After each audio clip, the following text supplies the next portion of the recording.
Hey bud, how you doing? Welcome to Herp Corner. Here we are in the Los Gale Caves of Somalia, where we'll be discussing the flat worm lizard, also known as pale Arctic worm lizards, and Agamodon compressus. Yes, compress us, as in compression, because they are the flat worm lizard. Not even particularly flat, but that's besides the point. Here's a fun fact. This image right here, this one, is the only live specimen ever photographed. This means that I, as you might expect, don't have many references to work with. But, I mean, you see what he looks like. Absolutely wild. You're damn right I'm going to cover him anyway. Come on. I'm very sure they are a spade-headed species, which contributes to the way that they would dig. Due to the lack of photographs of these guys, this is primarily speculation, but here's the thing. I animated to illustrate how they likely get around underground. Cool, right? I worked so hard and so fat on this one, but it's a very helpful visual aid. Their IUCN status is, real shocker here, data deficient, basically meaning we don't have enough info to judge how many of these fellas are in the wild. Jesus, okay, so this is what the typical documented sightings for a reptile are. See how it's all nice and filled in? You get a clear idea of where they're native to? Well, this is the entire catalog of the documented sightings in the Global Biodiversity Information Facility of the flat worm lizard. The only sighting, the only one sighting ever documented of these guys was in the far east coast of Somalia, like the Bigfoot of reptiles. With that said, if any of you fellas happen to live near this place specifically, feel free to look hard for these boys in the ground. The fact that they're fossorial plays a huge part of their lack of documentation. You see, this is actually pretty common with a lot of obscure species that tend to dwell underground. Ever heard of the blunt burrowing frog, the South American Sicilian, the Eurasian blind snake? Of course not, because they spend all their time deep underground. Of course we're never going to meet them, which is deeply unfortunate, considering the fossorial ones are always the funniest looking. I mean, you see them. Flatworm lizards were discovered in 1888 by Francois Mutgard, I think that's how you pronounce it, to the surprise of absolutely no one, French herpetologist. Now, the Encyclopedia of Life states that they do in fact have sexual reproduction. So that's good. Means they know how to make more of them. Additionally, they rely on running to move around, which... Are you sure about that one? I mean, I guess we'll take their word for it. Well, no. Actually, no. You know what? I know how they actually move. Let me tell you about it. Okay, and by the way, this isn't me being, like, a wise guy who thinks he knows more than this place. No. This is more based on literally every other legless worm lizard, or at least how every other worm lizard, you know, moves around. You can see the fact that they've got these pretty peculiar looking scales for a reptile. Like most others in their family, flat worm lizards got this little thing called annuli. I think of how a earthworm is organized, or, you know, think about an earthworm's anatomy. They've got little rings on their bodies, helping themselves crawl by sort of squirming. So, no, they don't run. They squirm, or walk, if anything. This same kind of locomotion is used by worm lizards with their annuli, or their ring-like scales. This also interferes with how they shed. You ever seen a worm lizard shed? Me neither, but I've heard from some that they drop their shed one ring at a time. God, what I wouldn't give to see it someday. If you ever find images or video or whatever on the matter, please let me know. Oh my god. If it matters to you, they have a hearing range of 150 hertz. For comparison, humans have a hearing range of 20 hertz, so that's a good deal of a difference.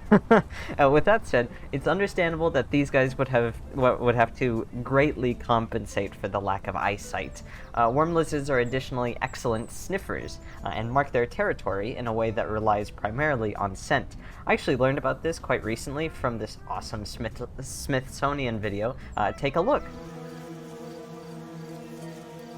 The snake usually stays above ground, but it's caught wind of the worm lizard.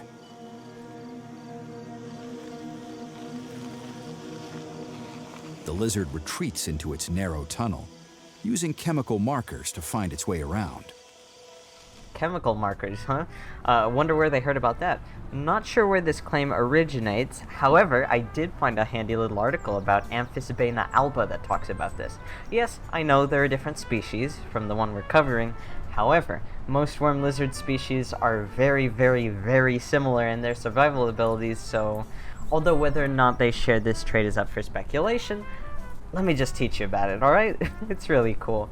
Oh boy. Okay, let me read you this sentence here. The tongue is forked and able to collect scent molecules to obtain chemical cues. First time I've heard that one. That is ridiculously cool. Not only that, but epidermal glands can be found in the cloacal region, vent, and a secretion is emitted from the is emitted as the animal slides through its burrows, leaving a trail used for reproduction and marking territory. That's right, this species produces pheromones. Yes, pheromones. The stuff that's for the most part only common in wasps and ants. Yes, worm lizards do it too. What the hell? But on that note, flatworm lizards have minimal sexual dimorphism, meaning it's pretty hard to tell the difference between a male and a female. However, they've got a little thing you can look for. They've got spurs that jingle, jangle, jingle, jingle, jangle, as I go riding merrily along.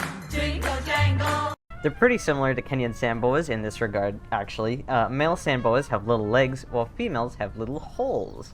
Now, obviously, I don't have any images of flatworm lizards with this trait, but let's take the reptile database's word for it, alright? As for breeding them, God, don't even ask me that. What? I haven't the slightest clue. Come on. Go with your gut on this one, I guess. No, I'm kidding. There is, of course, a few possibilities in how you can go about the process.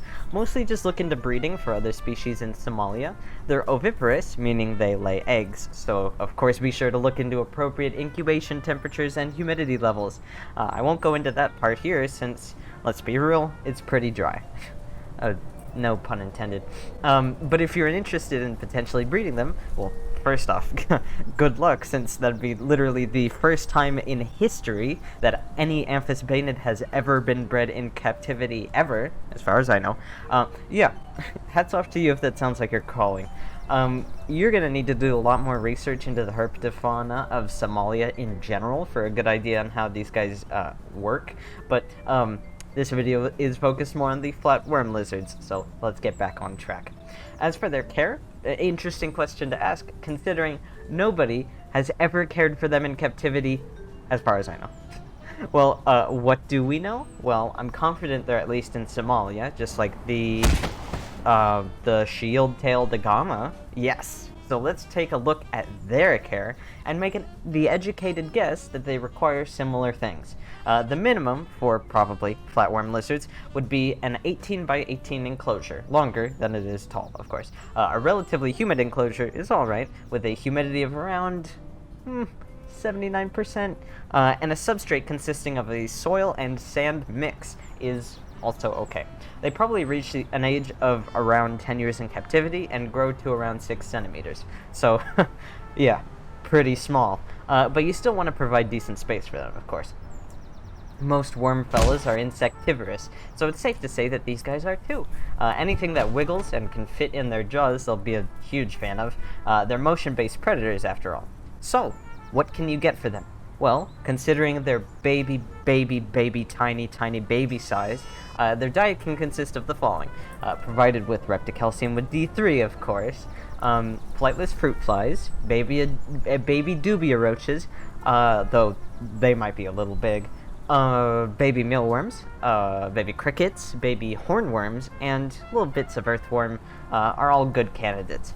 As usual, provide a water bowl of dechlorinated water and mist, maybe once a day at the most, depending on what the conditions of your home are like, of course. Now, before we wrap up, here is 2 truths and a lie about the flatworm lizard. Let's see if you were paying attention.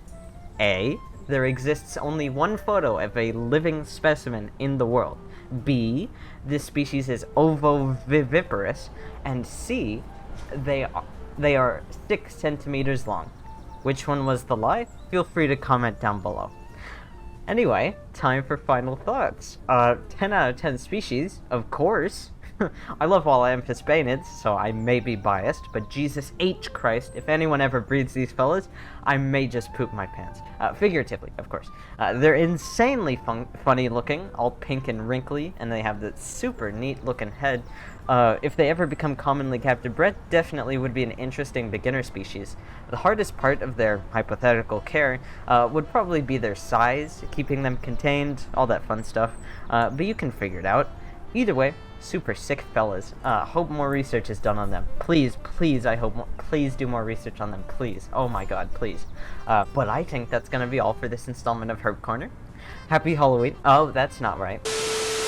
As always, sources will be in the description. If you're interested in the topic, I'd recommend looking further into their husbandry or history. If you like what I do and know a specific reptile or amphibian you'd like to see me cover, put it in the comments. Chances are, if you've made it to the end, you're probably like me, hyperfixating like crazy on reptiles. Well, if that's the case, then this is the perfect channel for you. Feel free to subscribe since I do these every other week. Like the video to support the channel. Have a good evening, morning, or afternoon. Thank you for listening, watching, whatever, and I'll see you next time.